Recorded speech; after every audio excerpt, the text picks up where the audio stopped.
What's going on? Boys, thanks to our patrons and Fiverr customers, subscribe to our Patreon free for behind the scenes stuff. Arm yourselves, life stuff. I don't know why the last few videos have performed better than usual. One of them performed twice as good as usual. This most recent one performed 5 times as good as usual. We're going to see if that was a fluke or if we have stumbled into some momentum. And if we have, then maybe for a while we will ride it and see what happens. But the Choo Choo Brigade showed up, the noble strugglers. A good portion of them are going to be the people we're talking about today. We also got some of the cereal box lesbians, the 100% not allied lesbians. But hey, maybe we're in a position to take advantage. Also, another thing I picked up on, why do ASPDs do aggression the way they do? It is to minimize attention. It's like keeping your notoriety low in one of the older Assassin's Creed games. If you make yourself noticeable, you get noticed, and that's a problem. Anyway, new males. Do you remember when soy Reddity people were called new males? This was over 10 years ago, but it described a new niche in the social food chain Funko Pop type dudes were filling. And to me, they were always defined by limitation, by compartmentalization. They had their dumb views, but they were defined by their smallness, their excitedness about living in a pod, a metaphorical pod. But I've realized over halfway through the 20s, there are new males. And we are the new males.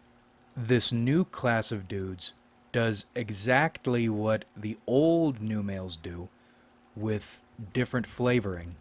But the small compartmentalized existence is exactly the same. Degrees of excitedness about it vary, but we're the same people. And the worst part about it is this feels ideal. When you are in the middle of it, once you've achieved new manhood, you're feeling pretty good about it. But then when you look at it from the outside, you recognize this is a small life.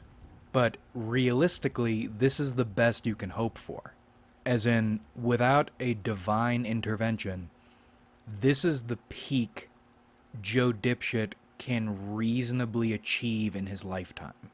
And once you're aware of the patterns or the traits that constitute the new male, you begin to see it everywhere.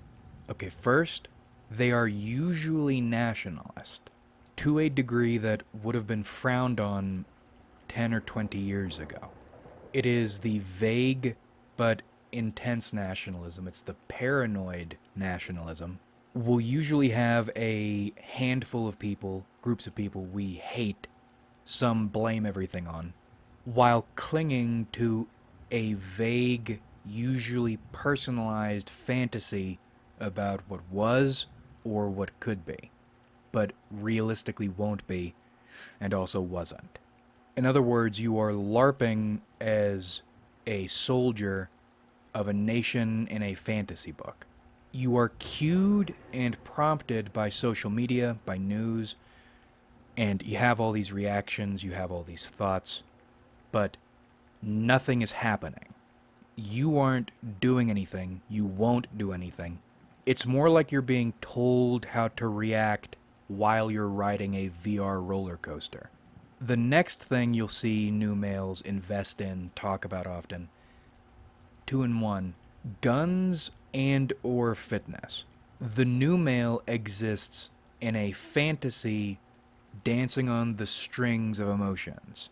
So you buy your guns, you buy your body armor, probably you practice with them, you go shooting, maybe you run around in, exercise in your plate carrier, and you talk about self-defense, you talk about the role of the armed citizen in the United States, and you are edging yourself on the idea of a collapse which feels completely reasonable, both because COVID was a thing that managed to happen, and also because the situation isn't very good.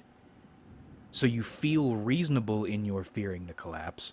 But I think another element has to do with this power thing we've been talking about lately. This impotence of the new male. You know you can't and won't really assert yourself. You know if you are attacked or tried in some way, your honor is challenged, you won't do anything. And even if you do, you will suffer consequences for it, consequences you don't want to deal with. So there's no winning scenario, even in your own mind, in matters of honor and pride. Not to mention the heightened atmospheric pressure of walking around day to day. So you own a gun, you carry a gun, you know how to shoot a gun, you lift weights, or you do cardio, or you do both, you're physically fit. Maybe you do combat sports. But in terms of ability to assert yourself in any way that matters, in terms of your value to society, you are the equivalent of a burn victim woman with a sewed up vagina. And that ties into the next one. It wasn't going to be the next one, but it will be here. Single, because dating has gotten into a weird spot. And it's funny, it is exactly like clockwork. The original new males were in their late 20s, early 30s 10 years ago. We are the new males. We are late 20s, early 30s. Some of you are probably older. Dating has gotten into a weird, fucked up spot. Whatever success you were able to enjoy 10 years ago, you can't enjoy now. Not just aren't enjoying now, but can't, because it's like the water was poisoned. And even if you can fit yourself into the modern dating market, you'll need to do a lot of contortionism you probably won't want to do. Much, if at all. But to get anywhere, you'd need to be doing it 24/7, and then you'd need to keep it up for God knows how long after that. And can you, and even if you can, would you want to? Because there's another weird pride thing happening here. It's not a matter of connecting naturally anymore, at least in the bigger picture, most men, most women. It's also not a matter of meeting halfway anymore. One party needs to bridge the entire gap, and if that person is going to be you, then that's uncomfortable, yes, but there's also something deeply humiliating about it and frustrating. And most of us new males each has a different perspective on what it is or what needs to be done. But you'll always see us standing in the same staging area. Another thing you'll see is an investment in career. And I don't necessarily mean earning tons of money here. I more mean a fascination with work that requires you to develop a skill set which feeds both into your finances but also into your identity. We'll work jobs that play a role in defining us. And if you're watching this, listening to this, and that sounds like a good thing, that sounds like it's ideal, congratulations, you are probably one of us. You are probably a new male or a partial new male. I think the fetishism of career, it's like a society is a huge boat sailing through the ocean, and your stupid ass, you are hanging on to the side by a rope, and that's what your career is.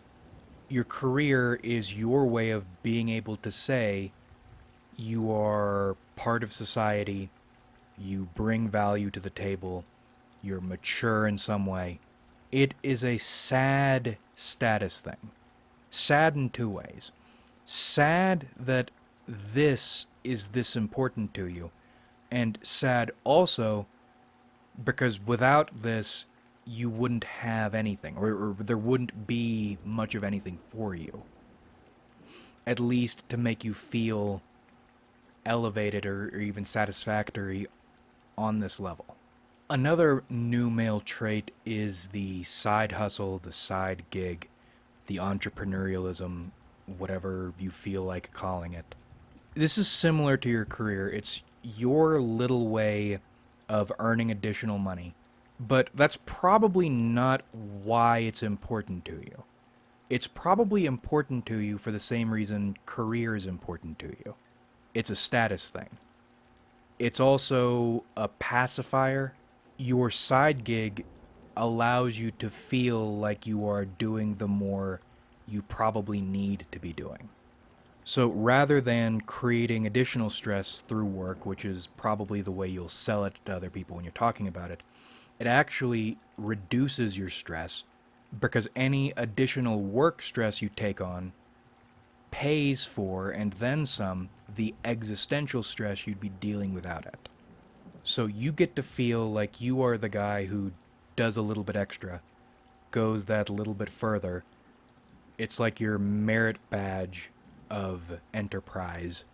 And this isn't to say side hustles, side gigs are worthless. I've found great value in my side gigs. I am the model new male. But having a side gig is more like having a nice couch. It makes your pod a little bit more comfortable. Makes you feel a little bit better about it, about yourself, about your life. It's like the yin yang coffee table from Fight Club. That's what your side gig is. It is keeping up with the Joneses. Another new male trait is the quaint, cozy little hobby. And it's always there. It's always some Etsy-ish shit. It's the sort of thing women who post about reading a book in a cafe would get momentarily excited about if you described. But the thing is, you are invested in it. It does mean something to you, but just like, or just as with your side gig, what this is doing is this is building out your apartment. This is building out your identity. You do care about it, but it's also decorative. Nice and nifty. This entire new male life you're building, it feels like you are filling out a resume for a job interview with yourself. And there are probably many others here. I'm willing to bet if you lined up every new male who falls into this category, there would be many other similarities, probably similarities visually. But the last one is YouTube. And I think this final step, this final characteristic, is one not all new males have caught on to yet, but I think they will. I think you will. I noticed this archetype from the number of YouTube channels doing this exact shtick. My shtick. Well, not just my shtick. I've seen a bunch of these channels. I don't think I've ever seen one with more than 50,000 subscribers. So the atmosphere of these channels, they are all quiet corners of the internet. Nice and decorative, nice and compartmentalized. In terms of topics, we are variety channels, but our visuals usually suck dick. There are 3 categories, 3 camps. There is the blank screen or slow slideshow camp, which I am transitioning out of. There is the guy in front of a camera camp. And then there is the gameplay camp, which I am transitioning into. Usually it's COD. We do Night Rain here. But you have something that utterly doesn't matter on screen while we talk about whatever. And our audiences, or at least the active speaking members of the audience, tend to be drooling fucking retarded. And within these new male channels, there is a scale of challengingness. Is the new male the sort of dude who will not discuss super controversial topics or take controversial positions within controversial topics and let you, the viewer, say whatever? Or is there a proclivity for spicier takes and pushback? These are the patterns I've noticed, but they don't matter. Because you take all these traits and put them together. What do you get? Does it rhyme with Chub Dive Dale? What you get is the neo-new male, as compared to the classical new male. Same thing, new era. Pendulum swung. We never thought we'd be the ones in this position, but today's nationalism and guns or fitness, whatever, are yesterday's Funko Pops. And it's scary this feels like an achievement. Why does it feel like an achievement? Because this is where all of your work and your researching, your wisdom gaining, and your risk taking has gotten you. And as small as your life is, and as impotent as you are, you've achieved a sustainable enough standard of comfort. Now, this isn't to say it's all that comfortable, or that you even have that firm of a grasp on it. It feels like at any moment, everything you've worked for and built up to can be taken away from you. Probably because it can. But either way, you have achieved a standard, and now know you can probably achieve this standard again, of life that will carry you from now to the grave reasonably satisfied and comfortable most of the time. You've made it to a place you can, despite the deep lows you'll sometimes have, you can have okay highs sometimes, and you're grateful for them. And this is where retards will say you need to be grateful for those, and you need to appreciate every moment, and really stupid shit like that.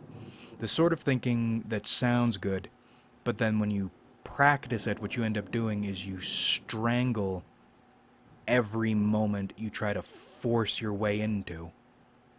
By trying to live in the moment, you strangle out the joy, any drops of joy of existing in the moment. Part of living in the moment is letting the moment be and not strangling it. Allowing yourself not to feel so satisfied by it. Feeling like every moment has satisfaction you need to find, and that it's your responsibility to destroy each moment looking for it. You fucking dummy. You're grateful for these little highs the way you are grateful for nice seats in your vehicle. Sitting in these seats is not the feeling you get when you buy your first mansion, when you have your first child, both on the same day, but they'll get you through. And that's what this is. That's what it means to be a new male, I think. You have figured out how to get through. In an era in which getting through took all this work. Maybe there's more, and we are swinging for the fences, or trying. Maybe aspirationalness is part of being a new male. That's why I do YouTube. Oh, fuck, dude. Part of me never wants the channel to get that much larger. Maybe just large enough that it can bring in enough money to support me working a part-time job or something. But I don't want to have to deal with a bunch of shit and obnoxious people all the time. But at the same time, another part is aspiring, wanting more. But that's probably the key thing that helps you get through, is this idea that maybe you could get more. You buy the lottery ticket. You cast the line. And for you, that's what makes this enough. I have no idea. But whenever you are engaging in your noble struggling, or your aspiring, whatever it is, I want you to I want you to remember the soy jack with the Mario hat and the Nintendo Switch and the cardboard